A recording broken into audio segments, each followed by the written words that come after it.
नमस्कार, मैं बुद्धि प्रकाश शर्मा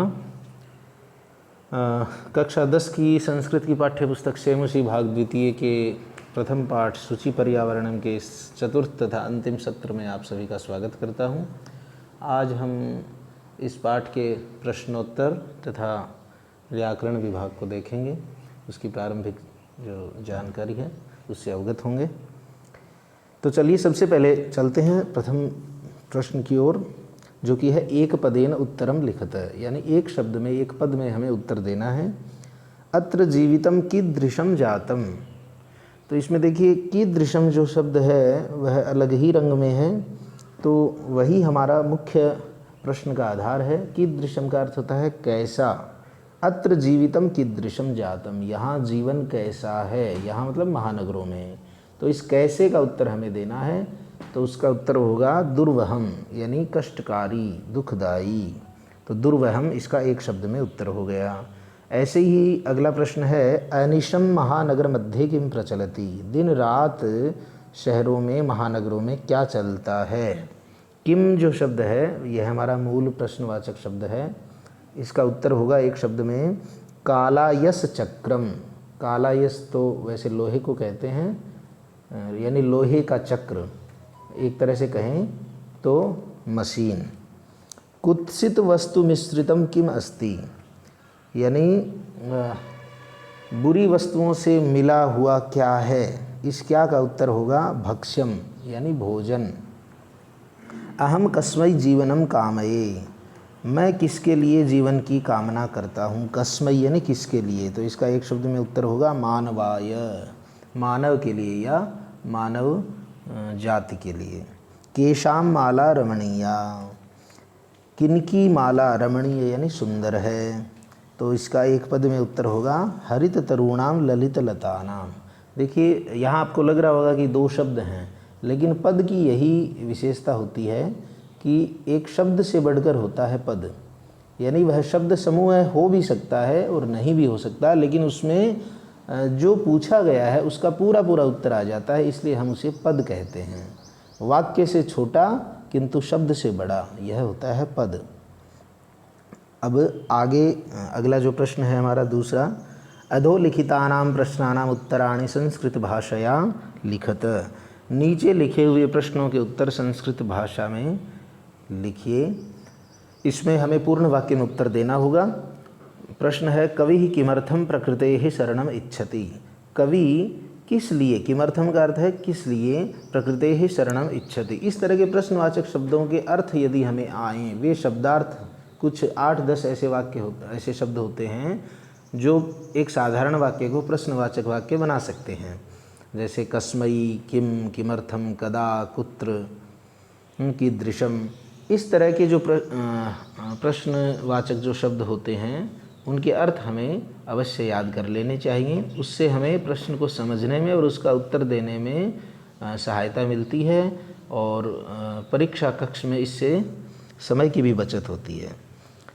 तो किमर्थम प्रकृतेः शरणम इच्छति, कवि किस लिए प्रकृति की शरण की इच्छा जाहिर करता है या शरण में जाना चाहता है। तो उत्तर होगा धरातले दुष्करम जीवितम जातम। धरती पर, धरातल पर जीवन है वह दुष्कर यानी कष्टमय हो गया है, मुश्किल हो गया है। अतः कवि ही प्रकृतेः शरणम इच्छति। ये हिस्सा हमने प्रश्न में से ही लेकर इसका उत्तर बना दिया है। अतः कवि ही प्रकृतेः शरणम इच्छति, और फिर प्रश्नवाचक चिन्ह के स्थान पर उत्तर में हमने पूर्ण विराम लगा दिया। ये इतना सा फर्क हमें याद रहना चाहिए कि प्रश्न का बहुत बड़ा हिस्सा हमें उत्तर में लिखना होता है जब हम पूर्ण वाक्य में उत्तर दे रहे होते हैं। अगला प्रश्न है कस्मात् कारणात् महानगरेषु संसरणम कठिनम वर्तते। किस कारण से महानगरों में चलना फिरना कठिन हो गया है। उत्तर है मार्गेषु यानानाम अनंताः पंक्तयः सन्ति। रास्ते में, मार्ग में गाड़ियों की अनेक पंक्तियाँ, अनेक कतारें होती हैं। अतः महानगरेषु संसरणम कठिनम वर्तते, इसलिए महानगरों में चलना फिरना कठिन होता है। अस्माकं पर्यावरणे किम किम दूषितम अस्ति। हमारे पर्यावरण में क्या क्या दूषित है। उत्तर है अस्माकं पर्यावरणे। अब ये जो किम किम आया है इसकी जगह पे हमारा मूल उत्तर आ जाएगा और बाकी प्रश्न का हिस्सा है वो शुरुआती है वह शुरुआत में और अंतिम हिस्सा है वह अंत में रखेंगे। तो अस्माकं पर्यावरणे वायुमंडलम जलम भक्ष्यम धरातलम च दूषितम अस्ति, यानी हमारे पर्यावरण में एक तो वायुमंडल, फिर जल, भक्ष्य यानी भोजन, और धरातल यानी धरती, ये सब दूषित हो गए हैं। अगला प्रश्न है कवि ही कुत्र संचरणम कर्तुम इच्छति। कवि कुत्र माने कहाँ, संचरणम अर्थात घूमना, कर्तुम इच्छति संचरण करना चाहता है, घूमना चाहता है। तो उत्तर है कवि ही नगरात बहुदूरम ग्रामांते एकांते वने संचरणम कर्तुम इच्छति। कवि नगर से बहुत दूर गांव के बाहर एकांत वन में घूमना चाहता है, संचरण करना चाहता है। स्वस्थ जीवनाय कीदृशे वातावरणे भ्रमणीयम। स्वस्थ जीवन के लिए किस प्रकार के वातावरण में भ्रमण करना चाहिए। उत्तर है स्वस्थ जीवनाय खगकुल कलरव गुंजित वन देशे वातावरणे भ्रमणीयम। स्वस्थ जीवन के लिए पक्षियों के समूह से गुंजायमान, जो उनकी चहचहाट से गूंज रहा हो, ऐसे वन देशे वातावरणे यानी वनीय प्रदेश में, जो प्राकृतिक जो क्षेत्र हो उसमें भ्रमणीयम घूमना चाहिए। अंतिमे पद्यांशे कवेः का कामना अस्ति। अंतिम जो पद्य अंश है, अंतिम जो श्लोक है, उसमें कवि की क्या कामना है। अंतिमे पद्यांशे कवेः कामना अस्ति, ये तो हमने प्रश्न में से ले लिया, का को हटाया, बाकी वैसा का वैसा लिखा है। यत की पाषाणी सभ्यता निसर्गे समाविष्टा न स्यात्। अंतिम पद्यांश में, अंतिम श्लोक में कवि कामना करता है कि यह जो पाषाणी सभ्यता है, यह जो पाश्चात्य सभ्यता है या जो आधुनिक सभ्यता है, जिसकी वजह से मनुष्य हैं वो जिनके हृदय पत्थर के समान हो गए, ऐसी ये जो आधुनिक सभ्यता है, यह निसर्गे समाविष्टा न स्यात्। निसर्ग यानी प्रकृति में, समाविष्ट न स्यात् यानी उसके अंदर घुल मिल न जाए। यह यदि कुदरत में घुल मिल गई यानी जंगलों तक पहुंच गई, तो फिर यह बाकी जो बची हुई प्रकृति का जो सुंदर रूप है उसको भी नष्ट कर देगी। तो निसर्गे समाविष्टा न स्यात्, प्रकृति में या कुदरत में समाविष्ट न हो, मिल न जाए। मानवाय च जीवनस्य कामना अस्ति। और क्या कामना है कवि की, मानव के जीवन की या मानव जाति या प्राणी जगत जो है पूरे संसार के जीवन की कामना है।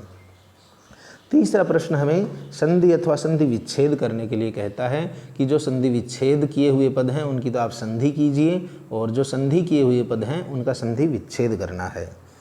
तो पहला है प्रकृति ही, और फिर प्लस के निशान के बाद ये जगह खाली है और आगे लिखा हुआ है प्रकृति रेव। तो इसमें इस खाली स्थान में आएगा एव शब्द, यानी प्रकृति ही धन एव। इसमें विसर्ग का आगे रुत्व विसर्ग संधि के नियम से और रे बन जाता है, प्रकृति ही एव। इस तरह ये रूप सिद्ध होता है, यानी प्रकृति ही कुदरत ही। अगला प्रश्न है इसमें स्यात्, फिर खालिस्तान और बराबर के निशान के आगे लिखा हुआ है स्यान्नैव। यानी यदि हम इसका संधि विच्छेद करें तो ये बनेगा स्यात् धन न धन एव। स्यात् माने हो, न माने नहीं, एव माने ही। तो नहीं हो ये इसका अर्थ बनेगा। स्यान्नैव ये व्यंजन संधि का उदाहरण है। ही धन अनंताः यनंताः, ही धन अनंताः। इसमें ही की जो छोटी की मात्रा है उसके आगे स्वर आ गया और उससे वह आधे ये में, हलंत ये में परिवर्तित हो गई। यह यण संधि का नियम है, जिसमें इकार के, उकार के अथवा रिकार के आगे और कोई भी स्वर आ जाए तो वह इकार अथवा उकार अथवा रिकार है, वह क्रमशः य व और र में परिवर्तित हो जाता है। यह हम संधि के प्रकरण में विस्तार से भी पढ़ेंगे, लेकिन यहाँ व्याकरण के जो आपके मुख्य बिंदु हैं जो आपके पाठ्यक्रम में आए हैं उनका प्रारंभिक परिचय दिया गया है इन प्रश्नों के माध्यम से। जैसे आगे हम समास भी इसी में पढ़ेंगे, तो इस लिए हम इनको और बहुत ही सूक्ष्म रूप में पढ़ पा रहे हैं। बहि ही अंतः धन जगति, और इसका बनेगा संधि रूप बनेगा बहिरंतर जगति। बहि मानी बाहर, अंतः माने अंदर, जगति माने संसार। इसमें दोनों ही विसर्गों का रे बना है, तो हम कह सकते हैं ये रुत्व विसर्ग संधि है। फिर है अस्मात् धन नगरात, यानी असमान नगरात। इसमें पंचमी विभक्ति से दोनों रूप सिद्ध हुए हैं। अस्मात् भी पंचमी विभक्ति एक वचन का रूप है और नगरात भी। इसमें अस्मात् का जो हलंत त है, अंतिम जो व्यंजन है त, वह हलंत है, और उसमें यदि हम देखें तो जो धन का चिन्ह है, प्लस का जो निशान है, उसके आगे न लिखा हुआ है। तो यदि तय में परिवर्तन करना हो तो हमें उसके आगे वाले अक्षर को देखना होगा, और चूंकि वह न है तो न का वर्ग देखना होगा। न तय वर्ग का अंतिम अक्षर है, तो नियम कहता है कि अपने ही वर्ग के अंतिम अक्षर में उसे परिवर्तित किया जाए। तो तय को हम उसी के वर्ग के अंतिम अक्षर में बदलेंगे। तय वर्ग का अंतिम अक्षर होता है न, इसलिए अस्मात् का तय भी हलंत के न में बदल जाएगा और ये रूप सिद्ध हो जाएगा अस्मान नगरात। यह भी व्यंजन संधि का उदाहरण है। फिर है सम धन चरणम, इसका रूप बनेगा, इसका संधि रूप बनेगा संचरणम। इसमें हलंत का जो मैं है वह चय वर्ग के अंतिम अक्षर ये में बदल गया। क्यों? क्योंकि जो हलंत का मैं है उसके आगे जो अक्षर है उसी का वर्ग प्रभावी रहता है। ये व्यंजन संधि में नियम आता है। फिर है धूमम मुंचति, धूमम धन मुंचति, और इसका जब संधि रूप बनाएंगे तो कोई परिवर्तन नहीं करना है, इसे ऐसा का ऐसा ही लिख देना है, धूमम मुंचति। अगला प्रश्न है अधोलिखितानाम अव्ययानाम सहायतया रिक्त स्थानानि पूरयत, यानी नीचे लिखे हुए अव्यय शब्दों की सहायता से रिक्त स्थानों की पूर्ति करो। इन सभी रिक्त स्थानों में इस मंजूषा में दिए हुए जो अलग अलग कोष्ठक में दिए हुए जो अलग अलग अव्यय शब्द हैं उनकी पूर्ति करनी है, उनको भरना है, लिखना है। तो देखते हैं, पहला है इदानीम वायुमंडलम रिक्त स्थान प्रदूषितम अस्ति, यानी आजकल वायुमंडल रिक्त स्थान प्रदूषित हो गया है। तो इस कोष्ठक में मंजूषा में यदि हम देखेंगे तो यहाँ उपयुक्त जो अव्यय शब्द है वो होगा भृशम, यानी अत्यधिक प्रदूषित हो गया है। फिर है अगला रिक्त स्थान जीवनम दुर्वहम अस्ति, जीवन कठिन हो गया है। इसमें जो अव्यय आएगा वह होगा अत्र, यानी यहाँ महानगरों में। अगला है प्राकृतिक वातावरण क्षणम संचरणम रिक्त स्थान लाभदायकम भवति, प्राकृतिक वातावरण में पल भर का घूमना फिरना रिक्त स्थान लाभदायक होता है। इसमें आएगा अपि, यानी भी। फिर अगला है पर्यावरणस्य संरक्षणम रिक्त स्थान प्रकृते आराधना, पर्यावरण की सुरक्षा रिक्त स्थान प्रकृति की पूजा है। इसमें रिक्त स्थान में आएगा एव, जिसका अर्थ होता है ही, यानी पर्यावरण की सुरक्षा ही प्रकृति की आराधना है, पूजा है। अगला है रिक्त स्थान समयस्य सदुपयोग है करणीय, समय का सदुपयोग करना चाहिए। तो इसमें शुरुआत में अव्यय आएगा सदा। फिर अगला है भूकंपित समये रिक्त स्थान गमनम एव उचितम भवति, भूकंप के समय में रिक्त स्थान जाना उचित होता है, ठीक होता है, सही होता है। तो इसमें जो अव्यय आएगा वह होगा बहिः, अर्थात बाहर। फिर अगला जो हमारा अव्यय है या रिक्त स्थान है वह किस तरह से है, शुरू में एक रिक्त स्थान है, फिर आया हरितिमा, फिर रिक्त स्थान है, फिर आया सूचि पर्यावरणम, यानी दो रिक्त स्थान हैं। तो हमें कोई ऐसे अव्यय ढूंढने होंगे जो एक दूसरे के साथ अनिवार्य रूप से आते हों। तो इसमें हम भरेंगे यत्र और तत्र। पहले यत्र लिखेंगे, फिर हरितिमा लिखा हुआ है, फिर लिखेंगे हम तत्र, और फिर लिखा हुआ है शुचि पर्यावरणम। तो ये कैसे बनेगा, यत्र हरितिमा तत्र शुचि पर्यावरणम, जहाँ हरियाली है वहाँ स्वच्छ वातावरण है। तो ये जो जहाँ वहाँ इस तरह के जो शब्द हैं, यत्र तत्र यदा तदा, ये सारे शब्द एक दूसरे से और जुड़े हुए होते हैं, यानी एक आता है तो दूसरा ज़रूर आता है। फिर अगला जो प्रश्न है वो है अधोलिखितानाम पदानाम पर्याय पदम लिखित, यानी निम्नलिखित शब्दों के पर्यायवाची शब्द, समानार्थक शब्द हमें लिखने हैं, सिमिलर वर्ड्स हमें लिखने हैं। तो सलिलम जो शब्द है उसका पर्यायवाची यहाँ लिखना है। यहाँ एक बात ध्यान देने योग्य है कि देखिए पानी के बहुत सारे पर्यायवाची हमें आते हैं या हम ढूंढ सकते हैं, लेकिन इस तरह के प्रश्नों का उत्तर हमें पाठ के आधार पर ही देना चाहिए। यानी पाठ में हमें उसका समानार्थी कोई दूसरा शब्द है वो ढूंढकर फिर लिखना चाहिए। यहाँ यदि हम पाठ में ढूंढेंगे तो सलिलम शब्द का पर्यायवाची मिलेगा जलम, तो हम यहाँ वारी न लिखें, अम्बु न लिखें, या और कोई जो पानी का पर्यायवाची शब्द होता है वो न लिखें, जलम लिखना यहाँ पे उचित होगा। फिर है आम्रम, तो आम्रम का इस पाठ में जो समानार्थक शब्द आया है वह था रसालम। फिर तीसरा है वनम, जिसका यहाँ पे समानार्थक आया था कांतारम। शरीरम का आया था तनुः, कुटिलम का आया था वक्रम और पाषाणः का आया था प्रस्तरम। तो ये हम लिख देंगे। अगला प्रश्न है अधोलिखित पदानाम विलोम पदानि पाठात् चित्वा लिखत।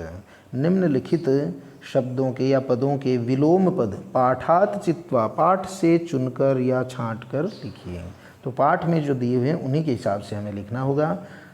सुकरम का विलोम होगा दुर्वहम, दूषितम का विलोम होगा शुद्धम, गृह्णन्ति का विलोम होगा मुंचन्ति, निर्मलम का विलोम होगा सैमलम, दानवाय का विलोम होगा मानवाय, शांताः का विलोम होगा अनंताः। अगला प्रश्न है उदाहरणम अनुसृत्य पाठात् चित्वा च समस्त पदानि समास नाम च लिखत। यानी उदाहरण के अनुसार पाठ से चुनकर जो समस्त पद हैं और जो समास के नाम हैं वो लिखने हैं। यानी समास विग्रह किया हुआ है और हमें समस्त पद यानी जो जुड़ा हुआ शब्द है वह लिखना है, साथ में हमें समास का नाम भी बताना है। एक उदाहरण इन्होंने दिया है मलेन सहितम, मल के साथ, तो इसका समस्त पद बनेगा सैमलम और समास का नाम होगा अव्ययी भाव। तो इसी प्रकार हम आगे भी करेंगे।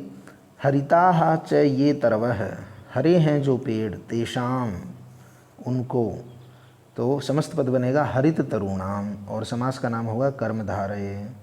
इसी प्रकार अगला इसने प्रश्न दिया है ललिताः च याः लताः तासाम, नई हैं जो लताएं, तो समस्त पद बनेगा ललित लतानाम, समास का नाम होगा कर्मधारय।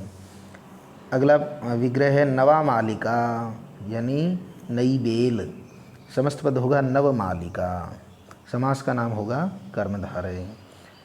अगला विग्रह है धृता है सुख संदेशः येन तम, धारण किया जाता है सुख रूपी संदेश जिसके द्वारा उसको, तो समस्त पद बनेगा धृत सुख संदेशम और समास का नाम होगा बहुव्रीहि। अगला विग्रह है कज्जलम इव मलिनम, तो इसका समस्त पद बनेगा कज्जल मलिनम यानी काजल के समान मैला या काला और कर्मधारय ये समास है। कर्मधारय में क्या होता है, एक तरफ विशेषण होता है और फिर एक विशेष्य होता है। तो यहाँ ज़्यादातर कर्मधारय के उदाहरण आ रहे हैं। दुर्दान्तैः दशनैः, तो इसका समस्त पद बनेगा दुर्दांत दशनैः यानी भयानक दांतों से। इसमें भी कर्मधारय समास है क्योंकि विशेषण और विशेष्य का मेल है। अगला प्रश्न है रेखांकित पदम आधृत्य प्रश्न निर्माणम कुरुत, कि एक साधारण वाक्य लिखा हुआ है और उसमें एक शब्द ऐसा है, एक पद ऐसा है जिसको उन्होंने रेखांकित कर रखा है, अंडरलाइन कर रखा है। उसके आधार पे हमें प्रश्न बनाना है, यानी उत्तर दिया हुआ है और प्रश्न तैयार करना है। तो जो रेखांकित शब्द है उसको ध्यान से देखना, पढ़ना और समझना है। शकटीयानम कज्जल मलिनम धूमम मुंचति, पहले हमें इसका अर्थ आना चाहिए कि शकटीयान किसको कहते हैं। तो शकटीयानम का अर्थ होता है गाड़ी, मोटर गाड़ी। कज्जल मलिनम यानी काजल की तरह मैला, धूमम माने धुएं को, मुंचति माने छोड़ता है या छोड़ा जाता है।